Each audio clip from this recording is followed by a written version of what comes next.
Hi, I'm John Oldsick. I'm a distinguished analyst and fellow at the Enterprise Strategy Group, and I'm here today to talk about attack surface management. And notice the title, Attack Surface Management Matters. So, yes, attack surface management matters to your cybersecurity posture and your risk management, but I'm also going to talk about matters about attack surface management, so topics about it as well. And I'll answer a series of questions beginning with an obvious one. Just what the heck is attack surface management? And there is a lot of confusion about this in the market. So I've defined this as follows. So first, let's talk about an attack surface. It's defined as the total number of possible entry points for unauthorized access into any application, asset, network, or system. So attack surface management involves the discovery, analysis, and reporting of these entry points. So any way that an adversary can get in, we want to understand, we want to know about, certainly, understand its posture, and then remediate any problems with that. So think about your home and the doors and windows. If you leave your doors and windows open, some attacker, some thief could come in, and you want to obviously understand whether those doors and windows are intact, if they're in good shape, and whether they're locked. Well, attack surface management is a digital equivalent of that. Now, external attack surface management is the discovery, analysis, and reporting of internet-facing entry points to any application, asset, network, or system. Is there such a thing as internal attack surface management? Well, yes, there is. But we do have tools to already manage that. We have vulnerability management. We have your asset management systems. We have other systems that, like endpoint security, that really takes an inventory of what's going on the endpoint. External attack surface management is a relatively new concept for most companies, and that's really what we'll focus our attention on today. So moving forward, is the attack surface growing? Well, in fact, we asked that very question of some survey respondents recently, about 300 to 400 security professionals. And what we learned was that 62% of organizations claim that their attack surface is growing. All right, so let's look at the opposite side. Why would 38% say the attack surface isn't growing? Well, either they're unaware of the attack surface growing, or they may be in some trouble. They may be shutting down resources, external resources that they need to shut down, and that's decreasing the attack surface. And then thirdly, they may be doing a good job of managing the attack surface. So they're minimizing the number of internet access, ingress, egress to their network. They know about their assets on the internet-facing assets, and they're managing them accordingly. So that could be a possibility, but that's not usually the case. So now, why would the attack surface be growing? That's what we're showing on the left side here. So 31% say the attack surface is growing because of increased IT connections with third parties. Now, what we're also seeing is fourth parties. So think of cyber supply chain. So who are the suppliers of your suppliers, for example? That presents a risk. But there are more and more connections, just IT connections to third parties. Increasing use of IoT or OT devices. So think about maybe surveillance cameras outside physical locations that are managed by a third party. So that's your location. Those are maybe connected to your network, but they're managed by a third party. So you still need to understand what's going on with them, whether those, in this case, surveillance cameras are vulnerable or not. The increased use of public cloud, this one's a big one. About 70% of organizations are not only using the public cloud, but increasing their use of the public cloud according to ESG research. So we have to know what they're doing, who's doing it, is there sensitive data out there, what the application infrastructure looks like. We have to know all those things. An increasing amount of sensitive data that needs to be stored, monitored, and protected. That's sensitive data on the internet-facing assets. So it may be a website, it may be a third-party website that links to the data. It may be development resources, but it's out there. And finally, an increase in remote worker populations. That's clearly a condition that's related to the pandemic, but we're seeing that as well.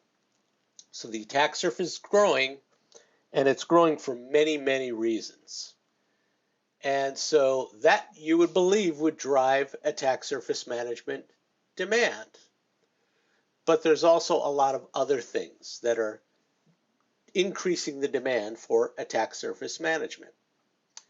So for instance, 48% said we need attack surface management to calculate risk and apply the right security controls. Fundamentally, what a CISO's job is to manage cyber risk. So understand where the risks are, prioritize which risks need to be mitigated, lobby for funding from the executives and the boards, and then make some risk management trade-offs as to what they want to do to minimize risk, mitigate risk, transfer risk to a third party, or in some cases even accept risk.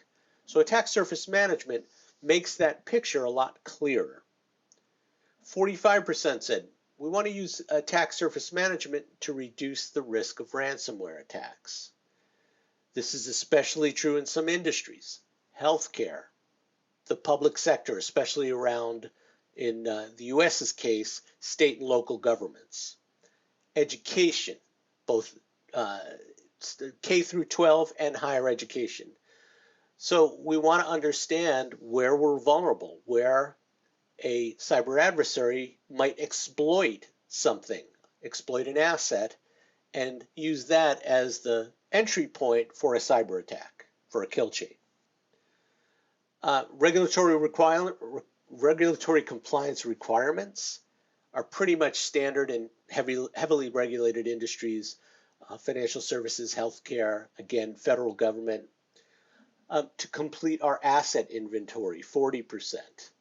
So we may know a fair amount about the internal assets because we have Qualys, we're doing vulnerability management, we have our asset database. So we know a good deal about what our internal assets are, but we need to marry that to what our external assets are to truly understand risk management, to truly understand how a cyber adversary might attack us, and then to put in the right controls. The attack surface is frequently changing and growing, as we saw. So we need to understand that because our risk posture is changing all the time. And then our attack surface is expanding. This certainly relates to the data that I just presented. So lots of reasons to look at attack surface management. I'd say 3 or 4 years ago, I had very little inquiries, very few inquiries about attack surface management. That's completely changed. Just about every CISO and every organization that I work with either is doing attack surface management or is in the process of figuring out what to do about attack surface management. So demand is strong, and there's lots of reasons why, as we can see. This is a big question I get all the time. Okay, there's attack surface management, there are cyber attacks. Are they really interrelated? And the answer is absolutely yes. Now you can look at threat intelligence data and prove this out, but what we did is a different approach. We asked, again, 383 security professionals, has your organization ever suffered a cyber attack due to an internet-facing asset that was either unknown, unmanaged, or poorly managed? And look at what the results are. 76% of organizations said the answer is yes. 37% said, yeah, this has happened several times. So we know that cyber adversaries use things like phishing and social engineering, but they also exploit vulnerable assets. And that's leading directly to cyber attacks. So not only is this a growing challenge, not only do we need to do this for lots of reasons around risk management, but if we don't do it well, we're going to suffer cyber attacks. At least 3/4 of, and these are enterprise organizations, 1,000 employees or more, suffered at least one cyber attack. So when we talk about demand, this is one of the leading causes for demand. We don't do this, we're going to be exposed. If we don't do this, we really don't know our risk posture. And if we don't do this, we may actually suffer a cyber attack. So these things go hand in hand, thus generating all the interest in attack surface management. Okay, I get this question a lot. Who owns attack surface management? And there really is no one answer, because attack surface management has lots of different use cases. So I'll go around the horn here starting at 12 o'clock. So vulnerability management goes hand in hand with attack surface management, because when we do vulnerability scans, we only scan what we know. Well, the more we know about our attack surface, the broader our scans can be, the more complete they can be. So it makes sense that vulnerability managers would want a hand in attack surface management. Threat intelligence and digital risk management. So we want to know everything that's going on the external attack surface that could impact us. So we want to know what adversaries are talking about on the deep and dark web. We want to understand if anyone's selling our credentials. We want to understand if some of our assets are exposed. That's attack surface management. So it's become part of threat intelligence as well. Again, a little bit of an adjunct to threat intelligence with DRM, digital risk management, but it's in there. Security operations. I want context when I see an alert. So I see an alert, it's coming from this IP address. What is that IP address? Who owns it? Where is it? Is there any sensitive data there? And the more context I have, the better I can triage an alert, investigate an alert, and prioritize remediation actions. Well, attack surface management helps me do that, helps me get that context as a security analyst person. Cyber risk management, we've kind of talked about that. I need to understand all of my assets. I need to understand what the status of them is, of them are. I need to address high-risk vulnerabilities, and I need to communicate that to the board and executives so we can make sound, data-centric risk management decisions. Attack surface management is part of that. And then IT operations, this one is really important because security people generally scan the environment, they find the vulnerabilities, but IT operations is responsible for remediating those vulnerabilities. So we need tight integration between tools and processes and personnel. Well, attack surface management done well not only discovers assets, not only analyzes those assets, but does some type of risk scoring. And that risk scoring really helps me understand what the high priority risks are and what I need to do first. IT operations really appreciates that. They don't want long lists of things to do with absolutely no context. They need lists of things to do with priorities so that they can generate their efforts accordingly. They can go and remediate the highest risk assets or risks, and then kind of slowly look through the others and balance their workloads. So everyone kind of owns attack surface management. Now, where does the budget come from? It comes from different areas. Some organizations have a cyber risk budget and attack surface management fits there. Sometimes it comes from the vulnerability management budget. Sometimes it comes from the IT operations budget. It's really a question of individual organizations, how they're organized, who has what budget, who has what buying decisions, but all of these organizations tend to be involved, or at least tend to get benefits on attack surface management over time. So how can organizations overcome attack surface management challenges? We didn't ask this specific question, so I'm going to back into this. The question we did ask was, in your opinion, which of the following actions would most improve your organization's attack surface management?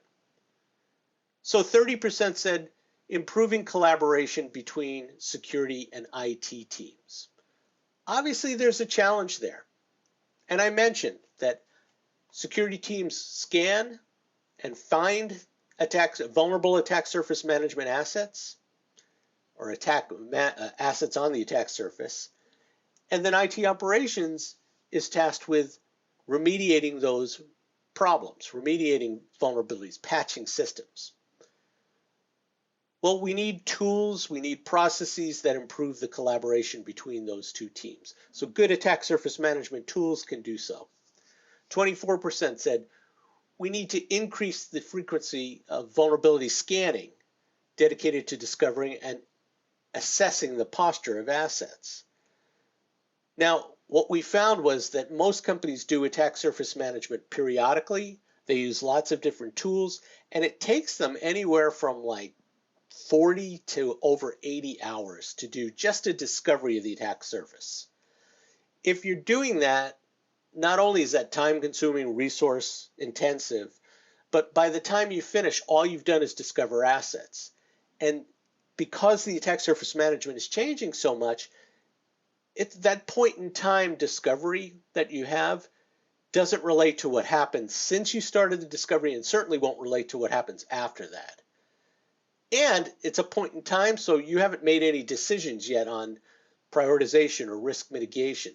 So what we need is continuous attack surface management scanning to alleviate those issues. 24% said we need greater visibility into our asset environment. We talked about that, is that there are assets where we either don't know about or we assume we know about, but we really don't. And attack surface management needs to address that challenge.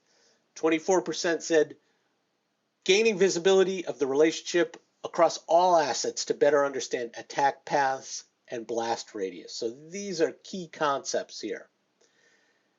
What we're talking about is the challenge of understanding which assets on the attack surface connect back to our business critical assets. That's the attack path.